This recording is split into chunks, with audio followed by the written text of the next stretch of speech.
Hey, welcome to Lab, the podcast. I'm so grateful to get some time with my friend Gina White. Gina is a beekeeper and encaustic artist living right over in St. Petersburg, Florida, with her husband, 2 children, Hazel the dog, and all kinds of bees at Dickens Bee Farm. Mm-hmm. I'm going to read this because there's so much great work that you've been involved in. Gina has a passion for building community through the arts. She's a signature member of the National Association of Women Artists in its Florida chapter. She's a member of the International Encaustic Artists. And with a Florida chapter, Gina regularly exhibits her work and teaches about encaustic painting processes at museums, colleges, community centers, and nonprofit organizations around the state. She's also participated in collaborative shows such as the Exquisite Corpse Games and 100 Women Artists in Art History and Project GOAT. Gina is committed to strengthening the local Tampa Bay art community, and she was the co-founder and past director of the St. Pete First Art Collective. And there's much more, but Gina, like we could go on and on and on. I don't even know how you have time to do this with us because you're doing all of that. Well, it's a juggling act, but it's all good. Yeah, it's good to see you. And you make beautiful things too in the midst of all of the different associations you're on. You went through quite a kind of a disruptive season. So I want to jump straight into it because the last time we were together, we were at an art unveiling for Awake My Soul 2, this beautiful piece that you had done.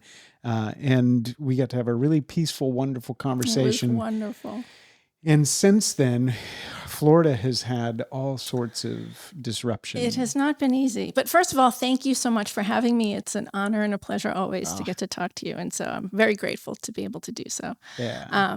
So yes, it was so wonderful and I enjoyed our time together. And then just a couple of weeks later, we had some pretty significant hurricanes that hit us. And surprisingly, St. Pete and Tampa area was just slammed. And there were a lot of people, ourselves included, who were flooded out of our homes. And we lost our house. And we're, in the process of, hopefully getting ready to rebuild. We're temporarily living here. We're neighbors now in Tampa, which is great and has its, there's always positives. And it's been quite stressful, but there's always someone who has it worse off. And so I can't complain too much. And, we're all here and safe and in one piece. Yeah. But it's been rough. I think not just for me, but the entire state. And not only the state, but, those hurricanes hit people in North Carolina. And then it's just been a lot, I think, a lot on everyone's plate and kind of stretching everyone thinly to the point where it's uncomfortable. Yeah. Yeah, I'm really sorry for the loss of your home.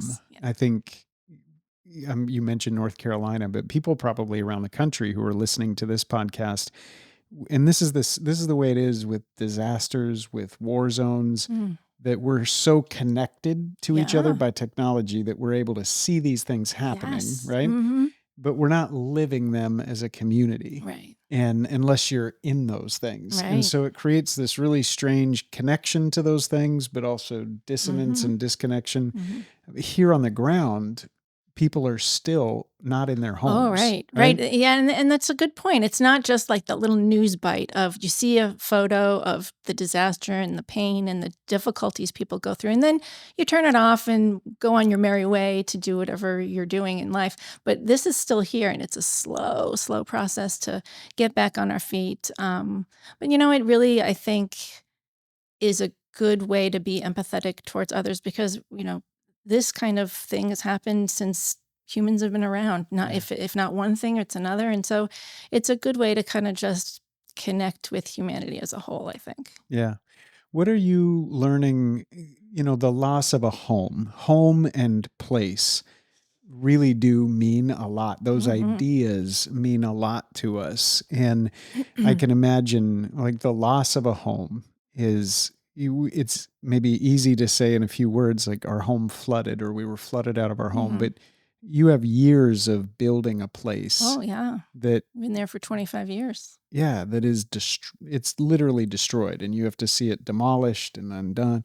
What, as you said, stretching through this season, what have you discovered as you've been stretched just around those ideas of place and Mm. home, because you're displaced now. Right. It's actually been an interesting growing period because at first it was very difficult. And I'm not saying it's not difficult now, but Sure. I had a few temper tantrums. I have to be honest. Yeah. It was definitely some feeling sorry for myself times, but it was, I think, it was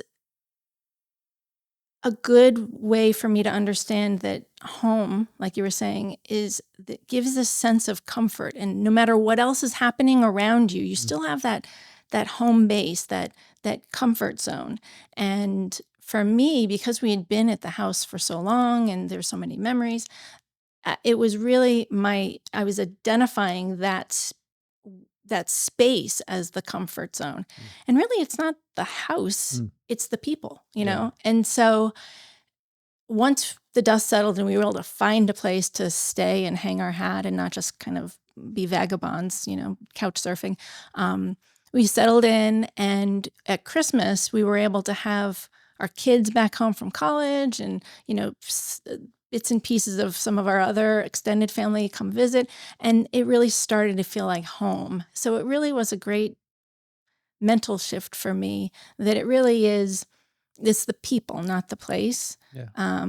So that was a good transition because I'm not sure, being so comfortable and set in my ways at the house for so long, I never really took the time to think about it that way. Yeah.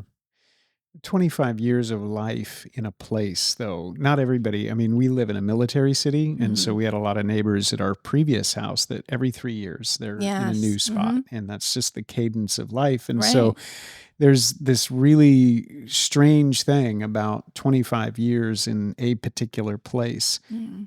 That has a lot of memories to it, a lot of rootedness to it. And when that goes away, I can't imagine how disruptive. I love Walker Piercy. Some others have written so much about the idea that we have this wayfaring nature. We have this traveling reality to us. And you're touching on that I think one of the philosophers that was influential to C.S. Lewis, was Novalis. And he said, we're always traveling home. And so we live with this sense of dislocation, but also knowing that we were made for a home. Right. And so we find parts of it everywhere, mostly through people and love and connection. Right. But we're made to have a place. Right. We're embodied creatures. But I think Lewis also said that we were made for a different home. Yeah. And so we'll never find that true home here. You will find little hints of it and echoes, but not our true home which we were made for. Yeah. To have yourself at your stage of life, like thrust back into that reality that we don't really have a permanent place. Right. 25 years feels pretty permanent, right? It does. And we were thinking it would be. Yeah. So, this is our forever home. Right. That's what we thought. But, right? And that was the first home we'd ever bought. So it was difficult, but we're getting through it. There's a lot there. I'm glad that some of the journey that you have been on with your battle with health, these are sustained 7 years, right? These processes that you have been in, that God's been at work, Yeah. and I think every one of us is going through that in some different way, right? But this one's pretty acute, like the loss of a home. So, yeah, there's something there I don't think we're supposed to erase. That tension between, it's a both and, right? Made for a home and yet not currently at home. And so how do we live at home everywhere? Right. Yeah. I think it was of course, looking on the other side of it, I feel like it was a good experience for me to go through because, and one of the reasons why we're here is to talk about, a piece that I made in that time. But I feel like having the loss of that home, and then given our current situation nationally, locally, globally, everything, I probably would have had a different reaction if I didn't have that loss of the home in the first place. So I think one informed my reaction of the other. Yeah. Yeah, that's good. And I think it's a great transition because going to ask, this beautiful piece, the in between spaces, this piece that you've created that really was the catalyst for a second conversation, because you showed us over coffee this piece that you had been working on. And it did come from the in between spaces, came from this transition time. When did you have the first imagination of this piece? Were you already thinking about it before your home was destroyed, or did it come on No. the other side of it? No, it came on the other side. So, one of the things that you'd mentioned at the beginning was that I'm a member of the National Association of Women Artists, and they have an annual show in New York that I knew I had to make a piece for, and it was kind of just in the back of my mind, like I don't know what I'm going to make, and so um, I hadn't made anything yet. The flood happened, we lost the house, and then January started, and it just was a snowball of pain, anxiety, and I found myself doom scrolling because it was not just our situation here. There was just anxiety everywhere, it felt, and it was paralyzing. And I was feeling this sense of hopelessness and helplessness and didn't really know what to do. And the painting was like the last thing in my mind. I just wanted to function, and I didn't like what I was doing, but I felt like I needed to know what was going on because from moment to moment, I just felt insecure. Sure. And I mean that like not secure in a space. And this is what I meant back to the not having a house. If I had my house, that could be my bunker, of safety and security. I didn't have that either. So I was really feeling it acutely. I was at a new space. I was trying to unpack and just make this new temporary space some kind of home for my kids, for our family. And then all of the other things that are infrastructures that we as humans have and that we rely on and that we really don't, I don't have a large sphere of influence. I'm not a government employee. I'm not, involved in any national or international things. So I really don't feel like I can control the news or what happens and so I was really feeling this sense of what can I do? And like I said, I didn't like just doom scrolling because it was just making me go deeper into this hole. And so I just thought, well, what can I do? What do I do? And the only thing I can do myself is what I think just like normal people can do. It's where you can interact with other people in your life, the people that maybe the person at the dry cleaners that you just say hi to, maybe somebody that you don't know, but you pass by in the street, some people that you have, maybe casual acquaintances with. And so, everyone has these different levels of relationships in their lives. And I feel like, and this is what this piece is about, recognizing the image bearer that person is and respecting and upholding and treating them the way they should be treated, which is with God's love. And there are seeds of that love. And so you don't have to, go up and give a bear hug to the dry cleaning person, but you do have, just being kind. And I think, there's this natural thing where everybody can see this beautiful sunset or a flower and really recognize the beauty in that. And, you can be a nature lover or not, but you can still objectively see that. And people don't often do that with humans. And humans we're the pinnacle of God's creation. We are his breath and his life that he gave to us are reflections of him. And so there is beauty in everyone. We are deeply flawed. I absolutely understand that. But I think that if we just start at just the most basic levels, we can become like little circles of light. And then the people in my circle, if I start illuminating my circle, and then you start illuminating your circle, maybe our circles will kind of overlap a little bit. And then that brightness will become a little larger. And then, it just kind of goes forward. And I don't know, I just feel like, to me, that was a way to help me get out of this malaise that I found myself in. And so then at this point, it wasn't even about the piece for the Nawa show. I was just like, I just don't care. If it comes out like garbage, I can just put it in my house, and it can be just a reminder to myself to stop with the scrolling, and just really focus on the now and the here and where I am and, like, at the moment, and my interactions. And so I did create a piece that I think, I am going to submit to the show, and I'll be mailing that in a couple weeks. But like you said, we were having a similar conversation over coffee and it did come up. But I feel like this is a conversation that a lot of people are having, and I think that that it gives hope to people in ways that it's manageable. Yeah.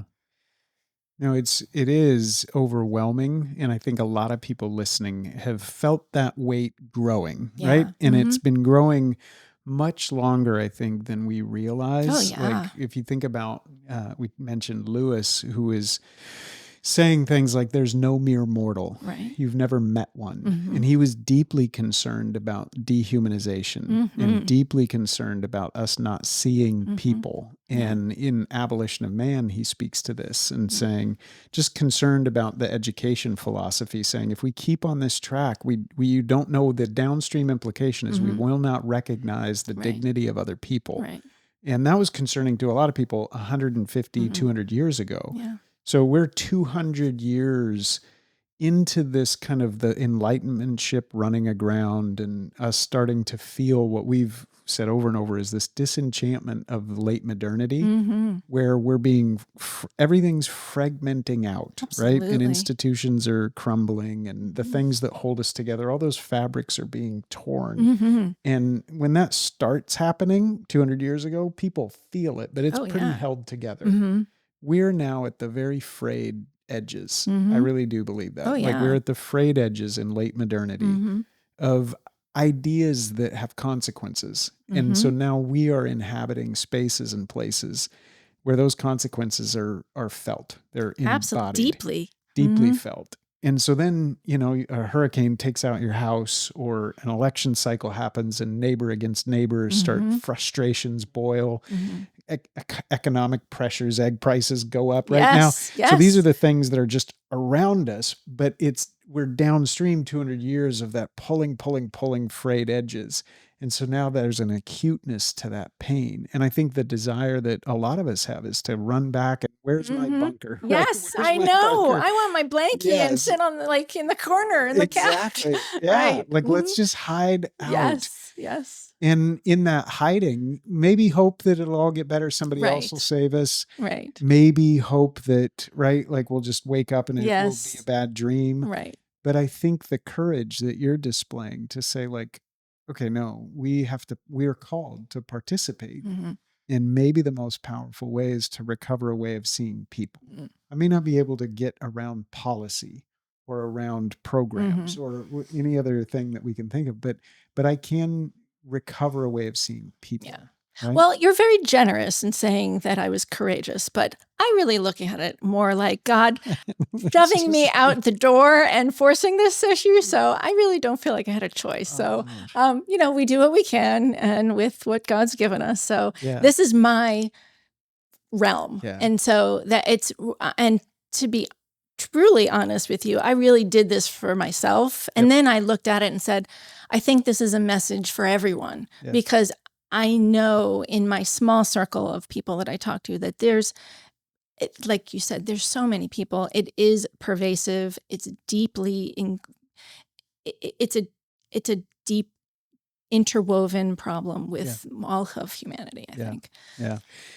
I think there is hope even at that, right? Yes, just the acknowledgement of the reality that this isn't my own anxiety taking over. Like, just to have somebody say, no, you're living on the fault line of a really catastrophic like tear Yes. in the way that we imagine the world. Right. Right.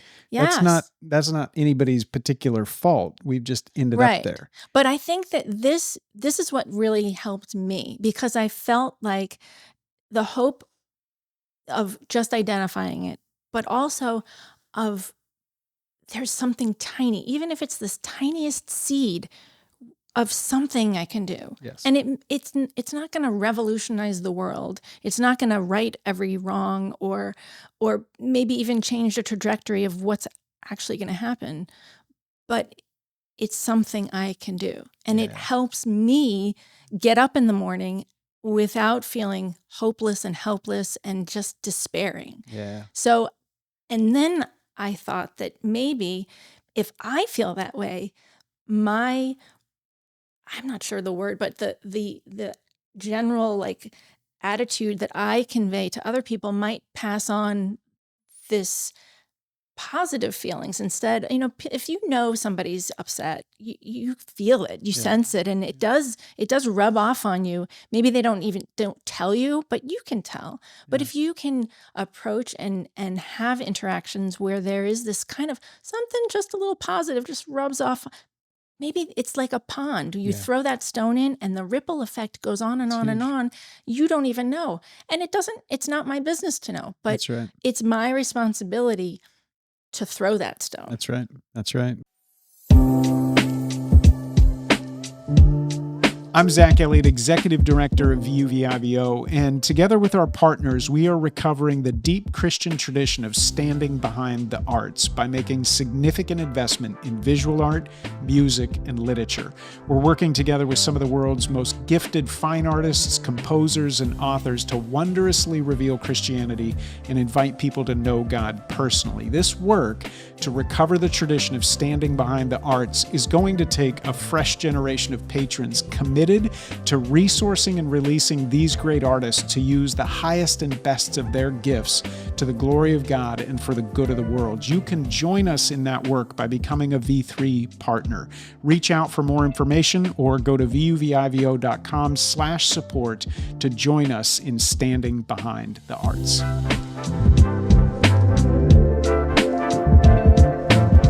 Yeah, when I was writing a couple years ago, I imagined that tear happening and feeling like one small stitch, right? Mm-hmm. That's how anything is woven back together. Mm-hmm. You don't do it all at once, right? But you can take your small stitch. And for you, the in-between spaces became, you're an artist, you have a craft, you're an encaustic artist, so you get a frame and a piece and start to make.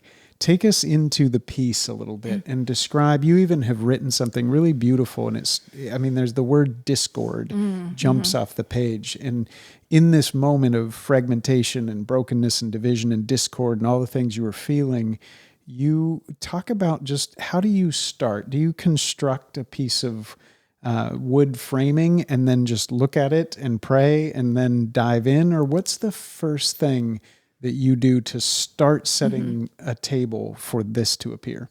So this was an unusual piece because sometimes I'll make like a little thumb sketch, like a little 2x2 square, and kind of sketch something out, an idea that I might have.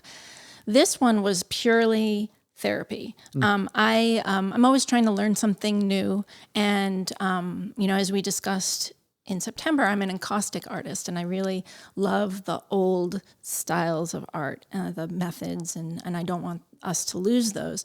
And so I had taken a few classes, and there was a teacher who was combining fresco, the intonico, which is the topmost layer of a fresco, with encaustic, and I was fascinated. And so I had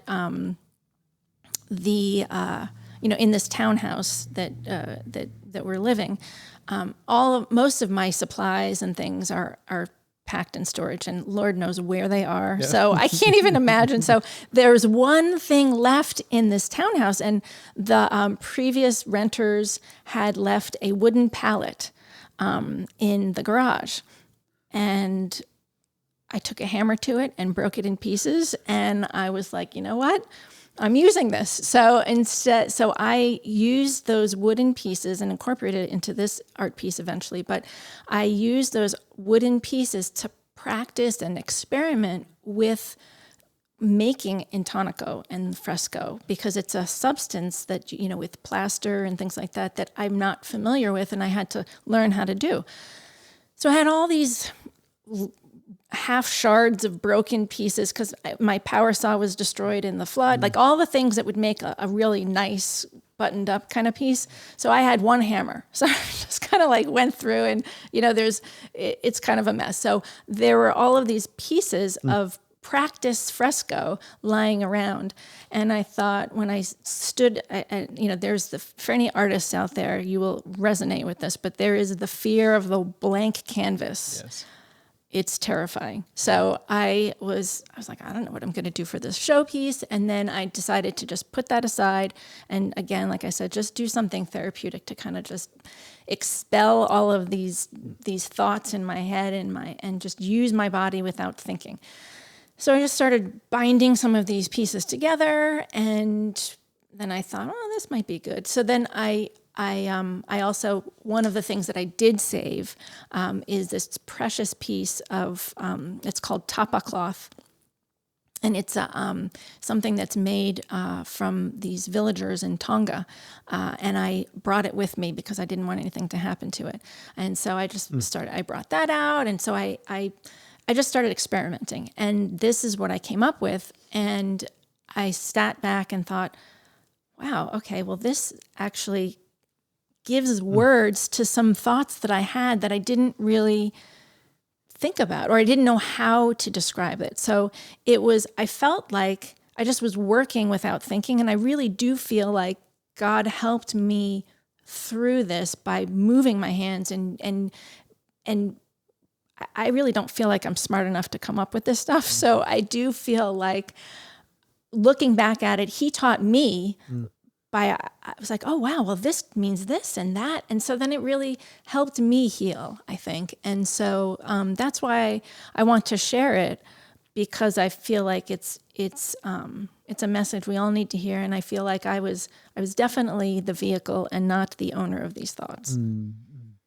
Would you be willing to share what you wrote on the back? Oh, yes. Right? Like, I think that just hearing from you, your perspective, sometimes it's wonderful when we don't have that, because we're just able to let God kind of speak through a piece. But in this case, I think it's so helpful. And Riley, thank you for being able to show the art so that people can see, because it's absolutely beautiful. And we won't see it in view on a camera, but just the color and the light and the texture and this particular art form where there's mixes of media in there, it evokes emotion because there's texture to it that you can start to almost hold on to. Right. It's about 4 inches deep from the actual board, so it does come out at you. Yeah, it's beautiful. Thank you. Yeah, would you read? Sure. As discord erupts, both locally and globally, and our connections to others become fractured, chaos threatens to press in and crowd out love. We must not forget that we have the power to push back by filling those cracks, those in-between spaces, with kindness, patience, grace, and generosity, the seeds of love.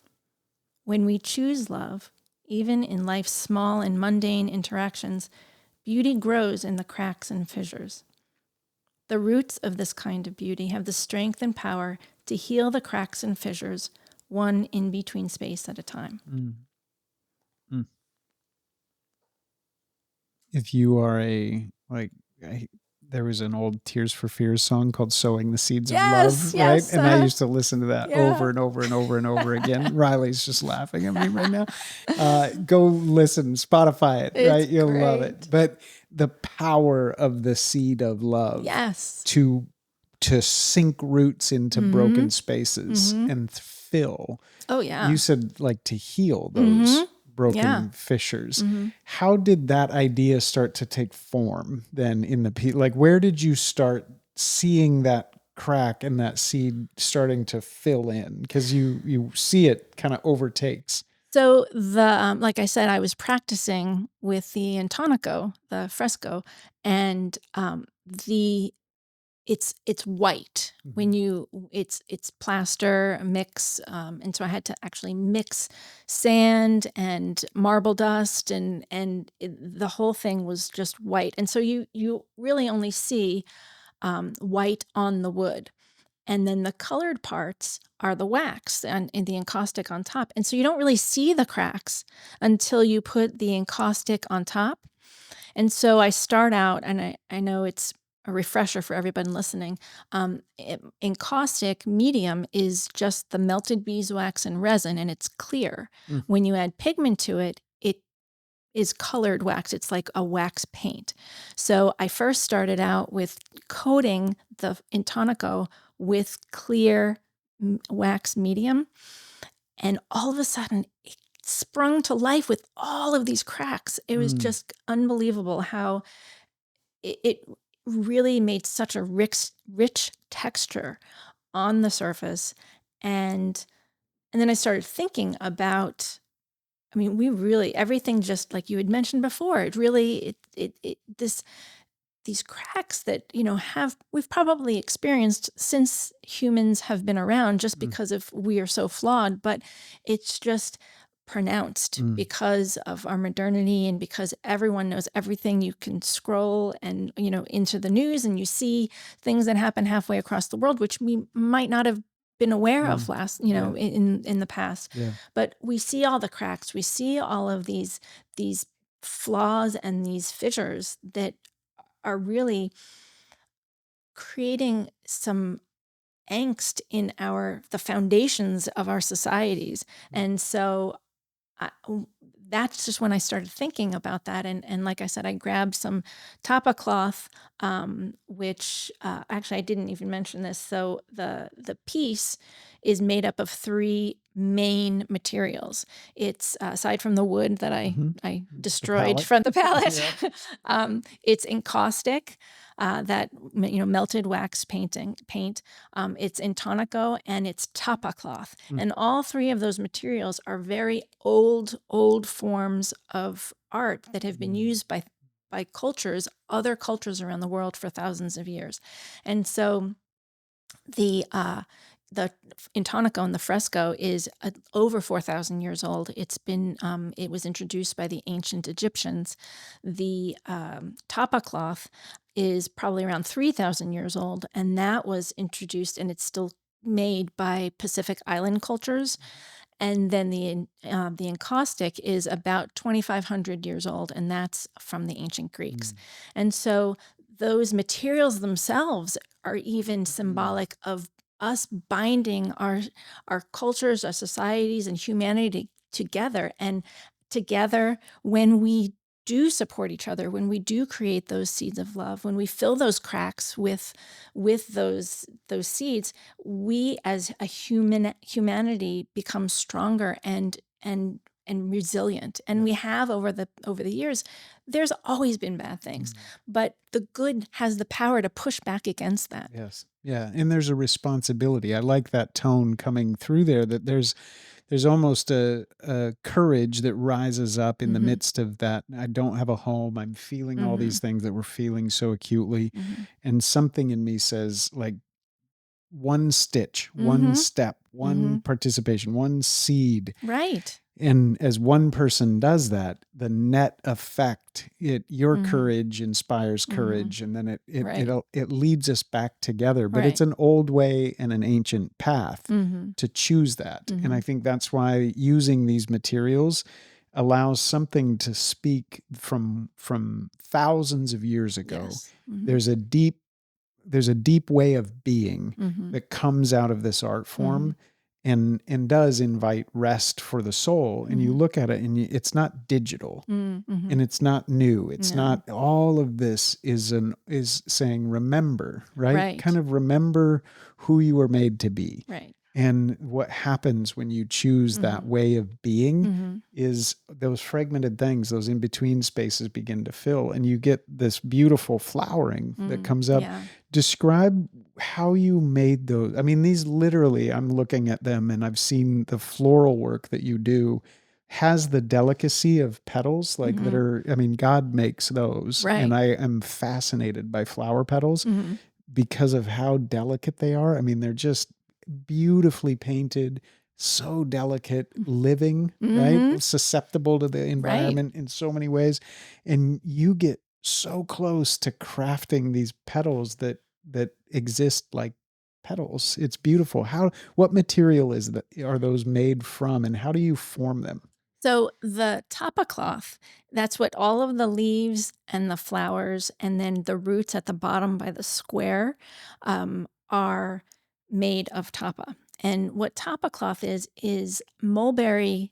It's from the mulberry tree. It's the inner bark, Mm, and so cloth is a misnomer. It's actually like a woody the paper fiber. pulp, or yeah. And so the cool thing is these Pacific Islanders, and this particular tapa cloth is from Tonga. Um, it's a communal activity.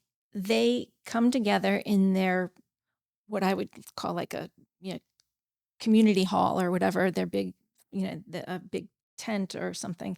And they weave these things together, almost like a big old fashioned quilting bee. Yep.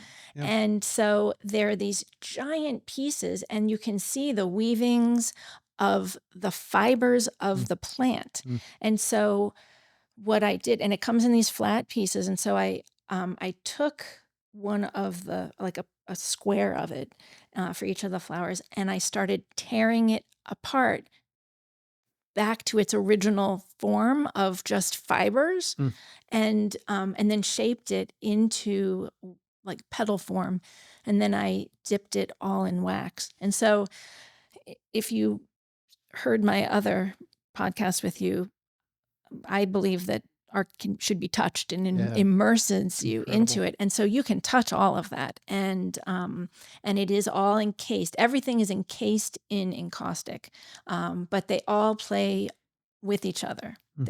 There's encaustic in tonico and encaustic in tapa, and it's tapa's wrapped around the tonico. So it's all intermingled. Yeah.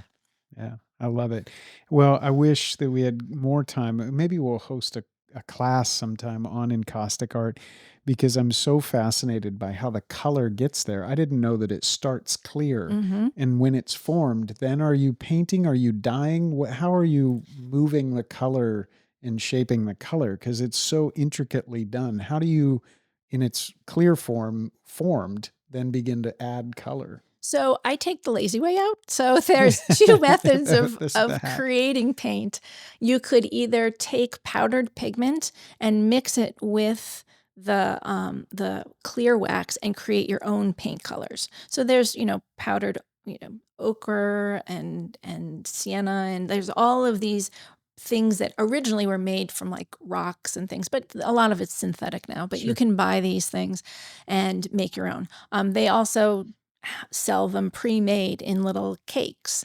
And so you melt it, the colored wax, just as you would the clear wax, and you can mix paint colors, and Yeah. that's what I did a lot of it. So you have, let's say, a green that's, cadmium green, but you can mix it with, if I, want to give it a certain tone, I would mix it with another color, or a little yellow, if I'm to try and make all of the colors sing together Yeah. and play nice. Yeah. It was beautiful. Thank Absolutely you. beautiful. I Thank you so love this much. piece. I think it is traveling to New York. That's Yes. its Hmm. next home. Will be Hmm. in New York for a while at the show. Where will that be in New York? Is there? It's the Leonovich Gallery Yeah. in Chelsea, and that's going to be, I think the opening is June 6th. I think it's a Friday, and it'll be there for the month. Oh, wow. And yeah, so it'll be, and if it sells, then it'll have a new home, and if it doesn't, then it'll come back here to Tampa. Yes. Hmm. All right. I'm hoping for either, whatever God Yes. wants to happen, Hmm. but I would love to see it go to a beautiful home. Oh, So, thank you. yeah, Thank you so beautiful work. much. I want to turn and talk a little bit about the way beauty comes into our homes, right? With this piece, we'll find a home, and I wish we could share it with so many people, but I love that about art, that it's limited. Like there is a place that you'll encounter that piece, and that I love that about art. But having beauty in the home is powerful. Before we turn there, though, what do you say to the person who's listening to our conversation and they say, I get it. I see this and it's beautiful. And I've felt that brokenness and I've tried planting seeds before, but then I look at my family. There's still a lot of division. There's still a lot of arguments about politics or education or whatever it is, or maybe just life, right? And my family feels fractured. My neighborhood does. My city does. And what would you say to the person who looked at you and said, but Gina, I don't know that I can get back up this time. Like I've done it before, but I don't know that I have it in me. Right.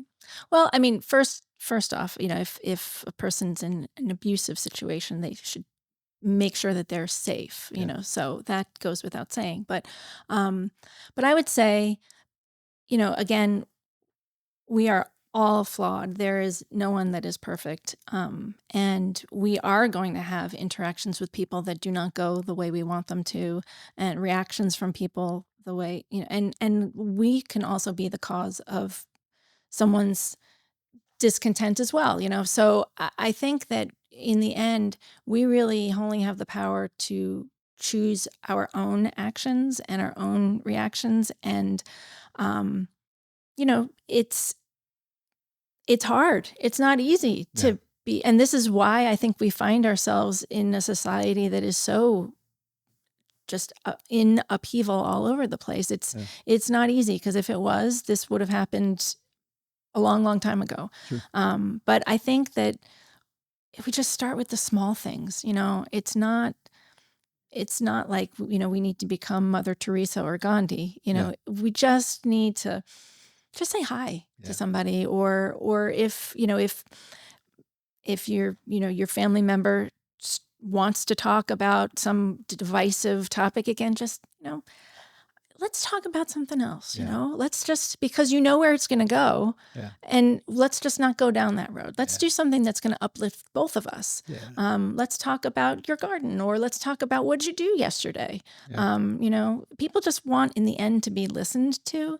And so even if it's just hearing them, but again, in, respecting your own boundaries, where, if something's not going to be positive, let's just pick some equal ground we can meet at that can result in a positive exchange. Yeah.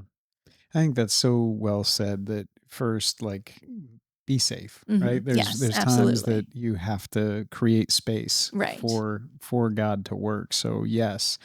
And you're not alone, right? We all have felt that exhaustion, and it's small things.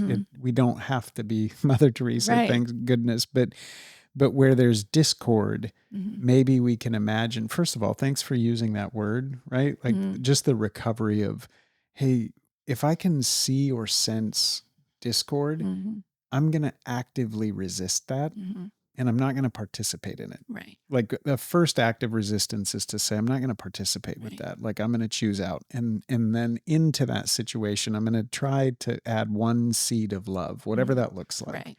I think that's awesome. I think you had mentioned before something about wanting to protect ourselves. And I think that, and when we were talking about me losing the house, the fact that I don't have that, forced me, because if I had the house, I probably would be in the bunker, still in my pajamas and my fuzzy slippers. And I think there's nothing wrong with that. We all need that time to kind of recover. But I think the mistake is, if we stay there, we give the darkness the power to overcome. Yeah. And we have the power to take back that darkness, because God is bigger than any of this.